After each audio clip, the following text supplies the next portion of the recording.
Common perception Pakistan میں ہے کہ ہمارے سیاستدان جو ہیں وہ صرف ایک پپٹس کے طور پہ یہاں پر موجود ہیں. اصل جو فورن پالیسی چلائی جا رہی ہے یا جو اس کے گول سیٹ کیے جاتے ہیں وہ اسٹیبلشمنٹ کی طرف سے. سر عمران خان صاحب جو چینج کی بات کرتے ہیں, will he be able to change that? کیا وہ یہ اس پرسیپشن کو رانگ پروف کر سکیں گے؟ دیکھیے میرے خیال میں انشاءاللہ یہی ہونا چاہیے. دیکھیے پاکستان کا جو مستقبل ہے وہ سول سپریمیسی میں ہے.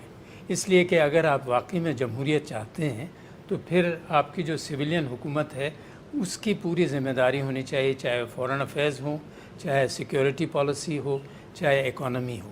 اگر آپ دوسرے ادارے, چاہے فوج کا ادارہ ہو یا جوڈیشری ہو یا کوئی اور ادارہ ہو, اگر وہ زیادہ مطلب یہ کہ وہ پالیسی کے اوپر حاوی ہوں تو پھر ذمہ داری تو جو ہے ساری اس پر ہے, ہمارے پولیٹیشنز پر اور پولیٹیکل پارٹیز پر. اس لیے کہ لوگوں نے, عوام نے تو ان کو ووٹ دیا ہے. تو یہ جو ہمارا ڈسٹورشن رہا ہے پاکستان میں وہ اس وجہ سے رہا ہے کہ ایک لحاظ اس کی کئی وجوہات ہیں, اس کے وہ تو سب جانتے ہیں. سویلین سائیڈ کی ویکنیسز بھی تھیں جس کی وجہ سے لیکن دیکھیے ہر ملک میں سویلین کی ویکنیسز ہوتی ہیں. اب انڈیا میں آپ یہ نہیں کہہ سکتے کہ جی انڈیا کی جو سویلین حکومت ہے اس میں تمام سب خوبیاں ہیں اور لیکن فوج تو نہیں وہ مداخلت کرتی. لیکن پاکستان کی ایک تاریخ مختلف ہے انڈیا سے. اب ہم سمجھتے ہیں کہ فوج کو بھی اس کا علم ہے کہ یہ بڑا ضروری ہے کہ ہمارے سویلین ادارے جو ہیں وہ مضبوط ہوں, تاکہ جب تک وہ مضبوط نہیں ہوں گے پاکستان مضبوط نہیں ہو سکتا.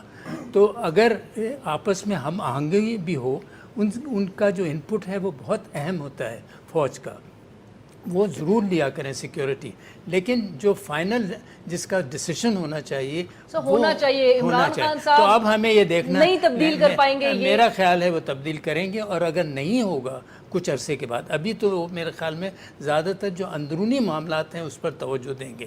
جو بیرونی معاملات ہیں اس کے اوپر کچھ حد تک جیسے معاملات چل رہے ہیں ان کو چلنے دیں گے. لیکن امریکہ کے اس وقت اتنا پریشر ہے کہ آپ اپنی بیرونی پالیسی میں کچھ تبدیلیاں کریں, تو اس وجہ سے میں نہیں سمجھتا کہ وہ زیادہ دن چھوڑ